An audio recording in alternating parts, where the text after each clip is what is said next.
सुंदर नामक एक बढ़ई था जो नया नया शहर में आया था।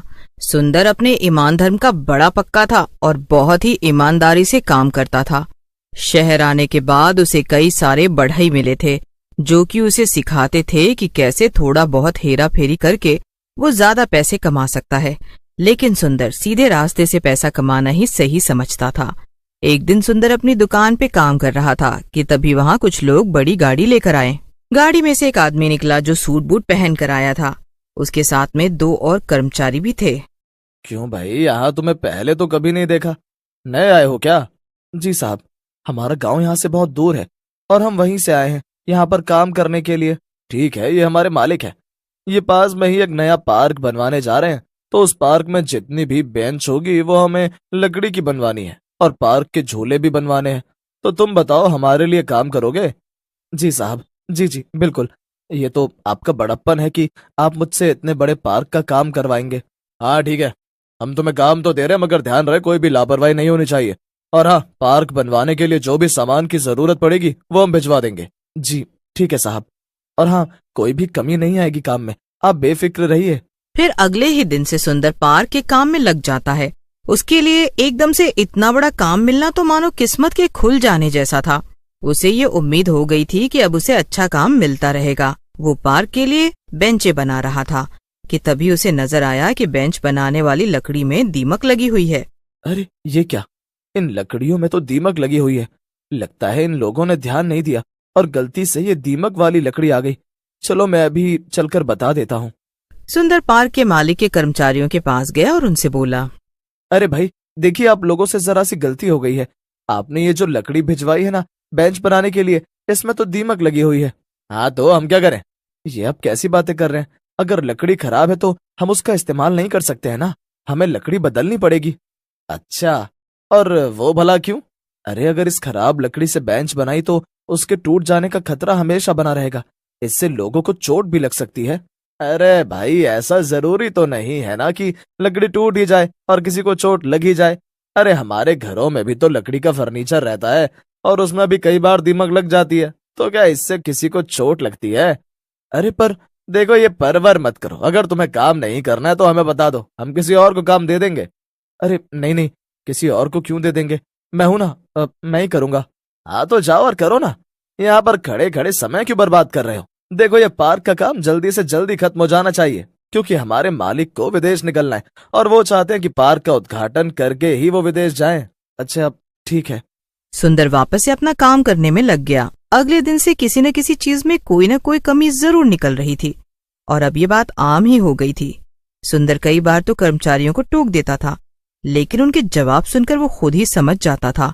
उसे भी शहर आए अभी कुछ ही वक्त हुआ था और उसे पैसे की जरूरत भी थी, इसलिए वो ज्यादा कुछ बोले बिना चुपचाप अपना काम कर रहा था। ये शहर के लोग भी ना कैसे कैसे होते हैं, एक पार्क बनाने के काम में भी इतनी मिलावट और गड़बड़ी कर रहे हैं। न जाने इनका क्या होगा। खैर, मैं इस बार तो ये काम कर दे रहा हूँ, लेकिन आगे से कभी भी ऐसे किसी काम को हाथ में नहीं लूंगा। कुछ दिन बीत जाते हैं और सारी बेंच बनकर तैयार हो जाती है। अब सुंदर को पार्क में लगने वाले झूले लगाने थे, लेकिन जब सुंदर झूले बनाने के लिए पार्क में पहुंचा तब उसने देखा कि झूलों में लगने वाला सामान तो और भी ज्यादा खराब था। अरे ये सब क्या है? ये सामान तो बहुत ही घटिया क्वालिटी का सामान है। ये लोहा तो एकदम जंग खाया हुआ है और इससे तो लोगों के गिरने का खतरा बहुत ज्यादा है, और अगर किसी को इस लोहे से चोट लग गई तो उसे भी बहुत दिक्कत होगी। नहीं नहीं, अब मैं इतना गलत काम तो नहीं कर सकता हूँ। सुंदर तुरंत सामान की शिकायत करने जाता है और आज इत्तेफाक से पार्क बनवाने वाला मालिक आदमी भी वहां आया हुआ था। उसका नाम ब्रजेश था। साहब, अच्छा हुआ आप खुद आ गए। मैं आपको बहुत जरूरी बात बताना चाहता हूँ। ये लोग पार्क में लगाने के लिए बहुत ही खराब सामान लेकर आए हैं। ऐसे तो लोगों की जान को भी बहुत ज्यादा अरे ब्रजेश, क्या तुम भी? तुम्हें सामान से इतना लगाव क्यों है? अरे तुम्हारा काम है झूले और बेंच बनाना। अब उसमें कौन बैठता है और कौन गिरता है उससे तुम्हें क्या लेना देना है? तुम अपने काम पे ध्यान दो ना। नहीं, मेरा भी एक परिवार है, बच्चे हैं, और अगर मैं किसी और के बच्चों को तकलीफ पहुंचाऊंगा तो भला मैं कैसे खुश रह पाऊंगा? मुझे ये सब नहीं करना है।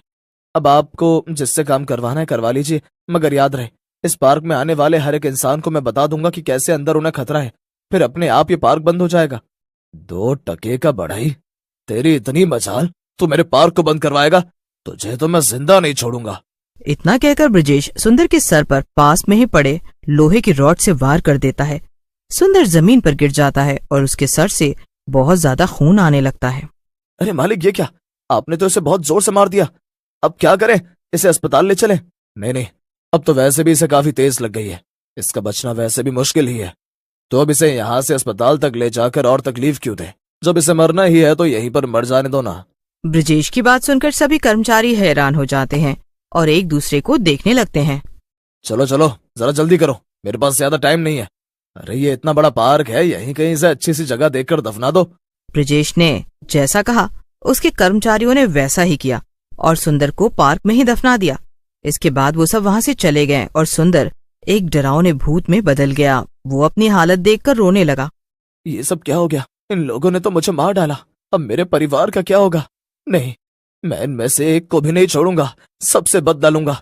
और ये पार्क, इसे तो मैं कभी खुलने नहीं दूंगा। इस पार्क में अब मौत का साया रहेगा और यहाँ कोई भी नहीं आ पाएगा। पार्क का मालिक कुछ ही दिनों में दूसरे बढ़ई से झूले बनवाकर पार्क में लगवा देता है। आखिरकार वो दिन भी आ जाता है जिस दिन पार्क के खुलने का समय तय हुआ था। लेकिन सुंदर के भूत ने ठान लिया था कि वो पार्क में किसी को भी आने नहीं देगा। जैसे ही पार्क खुला, कुछ बच्चे वहां पर खेलने आए। सुंदर अचानक से एक झूले पर जाकर बैठ गया और झूला झूलने लगा। उसे देखकर बच्चे डर गए। सभी बच्चे डर के मारे पार्क छोड़कर भाग गए और अब जो कोई भी पार्क में आता, सुंदर उसे डरा धमकाकर भगा देता। लेकिन सुंदर का असली मकसद तो कुछ और ही था। 3 दिन हो गए और मैंने अभी तक किसी को भी पार्क में आने नहीं दिया है। लेकिन अभी तक यहाँ पर वो पार्क का मालिक ब्रजेश नहीं आया। मेरा असली मकसद तो उससे बदला लेना है। पता नहीं ये खबर उस तक पहुंची भी है कि नहीं कि इस पार्क में भूत का साया है। सुंदर का भूत खुद से बातें कर ही रहा था कि तभी वहां पर वो दोनों कर्मचारी आ गए जो ब्रजेश के लिए काम करते थे। वो दोनों आपस में बातें कर रहे थे। तू पागल है क्या? अगर लोग कह रहे हैं कि यहाँ पर भूत प्रेत का साया है तो तूने अभी तक मालिक को क्यों नहीं बताया? अरे यार, तुझे पता नहीं है कि मालिक विदेश गए हुए हैं? वो कल वापस आ जाएंगे, तब उन्हें सब बता दूंगा। और वैसे भी मुझे इस भूत प्रेत की कहानी पर बिल्कुल भी यकीन नहीं है। अरे ये सब तो बस कहानियां हैं। अरे नहीं, ऐसा नहीं है। तुझे याद नहीं है क्या कि हमने उस बढ़ई को यहीं पर दफनाया था? हो सकता है कि उसी की आत्मा भटक रही हो। अरे चुप हो जा, मुझे भी अपने साथ साथ डराना बंद कर। और वैसे भी हमने उस बढ़ई को नहीं मारा था, वो तो मालिक ने मारा था और हमने बस उसे दफनाया था। अच्छा, और इससे तुम एकदम शरीफ हो जाते हो? भूत को अचानक से अपने सामने देखकर दोनों कर्मचारी डर से कांपने लगे।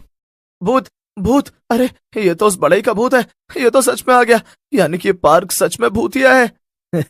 तो तुम्हें लगता है कि तुमने मुझे यहाँ दफना कर कोई गलती नहीं की और तुम दोनों शरीफ हो? तो फिर ठीक है, अब मैं भी एक शराफत का काम करूंगा। मैं भी तुम दोनों को यहीं पर दफना दूंगा। भूत की बात सुनकर दोनों कर्मचारी डर गए और वहां से भागने की कोशिश करने लगे। लेकिन भूत ने दोनों का गला पकड़ लिया और मरोड़ दिया।